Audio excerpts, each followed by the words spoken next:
Welcome to the best bits of the Bible. I'm the virtual vicar here with King James, so called because he's a great fan of the King James version of the Bible. And in this episode of the best bits of the Bible, we've got a fascinating passage. There's something really interesting about this we're going to try and tease out for you. It's from Genesis chapter 32, verses 24 to 28. And we're going to put it on the screen now. I'm going to read through it and then hang on in there, because we're going to go straight into talking about this passage. And there's an interesting thing about it which I think can directly apply to us right now. So here it is, Genesis 32 rather, beginning to read at verse 24.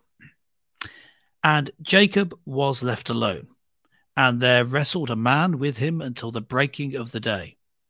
And when he saw that he prevailed not against him, he touched the hollow of his thigh, and the hollow of Jacob's thigh was out of joint as he wrestled with him.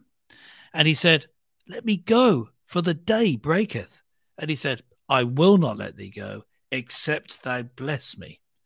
And he said unto him, What is thy name? And he said, Jacob. And he said, Thy name shall be called no more Jacob, but Israel. For as a prince hast thou power with God and with men, and hast prevailed. Just briefly then, this passage talks about Jacob, one of the early church fathers, one of the great figures of the Old Testament, son of Abraham. And he is a little bit of a ne'er-do-well. He tries to follow God, but his own selfish desires and his sort of trickster nature gets the better of him sometimes. But there's one thing that he really does have about him, and that's his passion for God. And here he holds on to this man who he wrestles with. Is it an angel or who is it? Well, later on, Jacob himself refers to this being God, who he was being wrestling with. So then, let me bring in King James here. What do you think is the main point of this passage? Well, I think what's really important about this is that Jacob has had an epiphany. And essentially, what he has done is encountered God. It is a critical point in his life. I take from this story a very important meaning. I would say that there is always a moment in everyone's life where you will actually encounter God. And it's an opportunity. It's a time to change. In this particular case, he changes his name. And this is really, really important as well. What always seems to happen in everybody's life, everybody's different, everybody is involved in different activities throughout the world. But more importantly, at some point, you will face an epiphany. You will face an opportunity to be with God. And so therefore, what's important in this story is that ability to recognize it and change and follow God.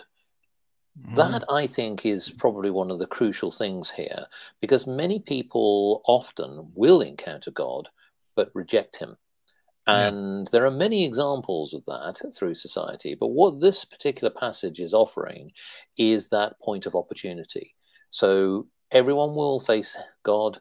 You should embrace God, listen to the word of God, read the Bible, and follow from there on. And I think this is really, really important. The point of epiphany is a turning point in your life, and everyone will have that chance.